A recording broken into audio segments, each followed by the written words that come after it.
Amis du jour, bonjour, amis du soir, bonsoir, c'est McFly Best Training. J'espère que vous vous portez bien. C'est toujours un plaisir de partager avec vous où que vous soyez dans le monde. Aujourd'hui, je vous fais une vidéo un peu spéciale. Évidemment, je vais vous parler de quelque chose qui m'est arrivé. Quelque chose qui m'est arrivé, mais qui est arrivé à beaucoup de personnes et qui est peut-être le quotidien d'énormément de personnes dans ce monde. J'ai décidé un jour de prendre ce qu'on appelle communément un taxi brousse pour me rendre entre la ville de Zongo et la ville de Guéména. Donc il y a à peu près, je pense, 250 km. Alors j'ai décidé de le faire en taxi brousse. J'avais réservé donc une place dans ce minibus, une sorte de Toyota Yaris, et le départ était prévu pour 16 heures. Alors je me rends sur place, je pense aux alentours de 15h45. Alors à 16 heures, je m'attendais à ce que le minibus démarre, mais ce n'était toujours pas le cas. On était toujours en train d'attendre d'autres passagers et aussi des chargements qui se faisaient et encore. Alors, le temps ne faisait que passer, je vois 16h30, 17h30, toujours pas de départ. Et en plus, il faisait très chaud. À un moment donné, je décide de sortir du véhicule pour me dégourdir les jambes. Et qu'est-ce que je vois? Je vois un chargement comme ce n'est pas permis. Une hauteur qui vous laisse un peu dubitatif. Je pense que c'est comme ça qu'on dit. Alors, je regarde un peu cette hauteur, je me dis, mais mon Dieu, avec ça, on va aller jusqu'à Guéména. Zongo, 258 km sur une route qui n'est pas bitumée. Mais je me dis, bon, on verra bien, j'attends. À un moment donné, donc 18h30, c'est le départ. Le chauffeur démarre et on commence à partir. Et on part dans, comment je veux dire, au coucher du soleil, car là-bas le soleil se couche aux alentours de 18h. Alors on part en pleine nuit. Et croyez-moi, j'étais serré comme une sardine dans une boîte très petite. Et le chauffeur se met à rouler de plus en plus vite. Et je peux vous dire que je n'étais pas très rassuré. Je n'étais pas très rassuré, évidemment, parce que je me dis, avec le chargement, avec le nombre de passagers, s'il se passe quelque chose, c'est la fin. Alors on continue, on roule, et à un moment donné, les gens, en fait, commencent à avoir la langue qui se délie et les gens se mettent à parler entre eux. Alors tout le monde parle en lingala, moi je parle très peu lingala, mais néanmoins, comme il y a un peu de phrases en français, ça me permet d'imaginer plutôt que de deviner le sens de certaines phrases. Mais néanmoins, il y avait une bonne ambiance à l'intérieur. C'est ce qui aide à faire passer le temps. Alors, d'après ce qui nous avait été dit au départ, le chauffeur avait dit « Oh, on va arriver sûrement vers les 23h, 23h30, quelque chose comme ça. » Et puis finalement, on continue, et à mi-chemin, je crois qu'on s'était arrêté à une petite ville qui s'appelle Boyabo, qui n'est pas à mi-chemin, hein, on avait fait en fait le tiers du trajet. Alors, on se dégourdit les jambes, on commence pour certains à manger, d'autres boivent un coup, d'autres vont se soulager. Le véhicule repart avec, je crois qu'il y avait un autre passager ou je me trompe, enfin bref. Et il se passe qu'en fait, les places dans ce minibus n'étaient pas toutes égales. Je parle au niveau du confort.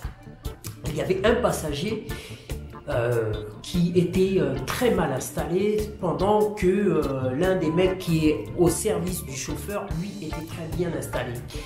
Alors, nous faisons encore une pause, je crois que c'était pour prendre du carburant, si je ne me trompe, je ne sais plus exactement. Et là, le monsieur qui était très mal installé, qui est un client, commence à s'énerver. Il commence à s'énerver et j'entends « Ah, Nako Betayo !» Et je dis « Mais qu'est-ce qui se passe là? Ah, Ozo Betamabe !» Mais quelque chose comme ça, en fait, je crois, je vais te taper ou je vais te faire mal, enfin un truc comme ça. Alors, à un moment donné, ça commence à s'échauffer, ça commence à s'énerver de plus en plus et là, les deux commencent à se frapper et moi je suis entre les deux. Alors j'essaye de bloquer l'un, j'essaye de bloquer les deux. J'ai pas pu tenir plus de 30 secondes et puis finalement il y a un coup qui est parti. Moi j'ai reçu un petit coup, après je les ai laissés faire. Je n'ai pas voulu continuer, hein, comprenez mon émotion. Après, qu'est-ce qui se passe? Le problème est réglé. Celui qui est au service du chauffeur décide de s'asseoir finalement là où c'est le moins confortable et de laisser la place la plus confortable au client. On continue notre chemin. On continue et il y a toujours une ambiance qui revient, on va dire, la bonne ambiance revient après ce passage un peu dur. Les gens sont fatigués et puis au bout d'un certain temps, c'est le silence complet. Et tout ce que je voudrais dire par là, c'est que en fait, le voyage a duré très longtemps parce que on nous avait donné une heure d'arrivée, c'est-à-dire 23 heures, même je crois, mais non, 22h30. Et puis finalement, nous sommes arrivés à Guémena, vous savez à quelle heure? On est arrivé là-bas à minuit 30. Et tout ce que je peux vous dire, c'est que passer 6 heures de temps avec la poussière, avec, on va dire, l'inconfort, la promiscuité, il faut vraiment être prêt mentalement pour accepter ça. Mais tout ce que je peux dire, c'est le quotidien de beaucoup de personnes. Ils vivent ça au quotidien. Pour certaines personnes, voyager, c'est synonyme de ce genre de situation. Pour ma part, j'ai voulu tester, je me suis rendu compte et je dirais juste une chose, c'est que malgré ces conditions, les gens arrivent à garder cette bonne humeur, les gens arrivent à se parler comme s'ils se connaissaient déjà depuis des années et ça les aide à tenir. Ce qui manque des fois dans certains endroits de ce monde où les gens sont à côté, voyagent pendant des heures, font plus de 1000 km dans de très bonnes conditions mais ne se parlent même pas, ne tiennent aucune conversation, ne rigolent même pas entre eux. Mais là, j'ai pu voir que finalement, malgré ces conditions-là, je ne le referai pas, je le referai pas de sitôt, ça c'est clair, mais je le referai en cas de force majeure, c'est-à-dire voyager de cette façon-là, je veux dire. Je ne le referai pas de sitôt, ça c'est sûr. Mais tout ce que je peux dire, c'est que c'est une expérience à vivre et ça montre à quel point il y a des gens solides dans ce monde, il y a des gens courageux, il y a des gens qui ont du cœur, il y a des gens qui ont vraiment cette force à l'intérieur d'eux pour supporter ceci au quotidien.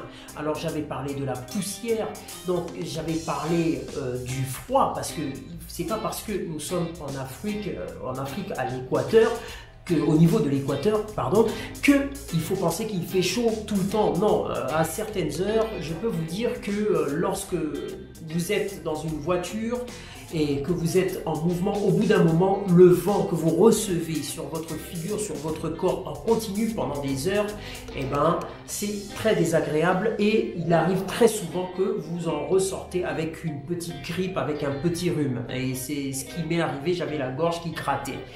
Voilà, c'était la petite histoire que je voulais vous raconter. Ou bien non, je continue? Oui? Allez, je continue. J'ai fait donc le même chemin, cette fois dans de meilleures conditions, cette fois dans une voiture, une sorte de Toyota Picnic. Alors, j'ai pu me sentir à l'aise parce que j'avais, un peu plus de place. Je n'étais pas serré comme une sardine. Mais néanmoins, je peux juste vous dire une chose, c'est que il fallait vraiment que j'ai le cœur bien accroché car le chauffeur de ce véhicule était comparable à je dirais, un pilote de Formule 1. Parce que au niveau de la vitesse, croyez-moi, faire de la vitesse dans ces conditions, sur ce genre de route, c'est vraiment, je ne vais pas appeler ça de la folie, peut-être de la témérité, j'en sais rien, mais c'est quelque chose de... Lorsque l'on n'est pas habitué, lorsqu'on n'est pas habitué à ce genre de choses, eh ben, je peux vous dire que vous passez 4 heures de route, mais 4 heures, le cœur serré, et vous tentez de vous agripper à chaque, à chaque virage. Et des fois, il y a des sortes de dodanes et où la voiture, on va dire, je ne dirais pas que les 4 roues quittent le sol, mais c'est tout comme. Alors voilà, ça a été un peu les conditions du retour, néanmoins. Bon, pour ceux qui ont vécu cela, je vous demanderai de faire des commentaires et d'évoquer un peu vos souvenirs par rapport au Taxi Brousse. Voilà, cela étant dit, mes chers amis, je vous dis à très bientôt. Et surtout, n'oubliez pas de liker, de partager et de vous abonner si ce n'est pas déjà fait. Je vous dis à très bientôt. Au revoir.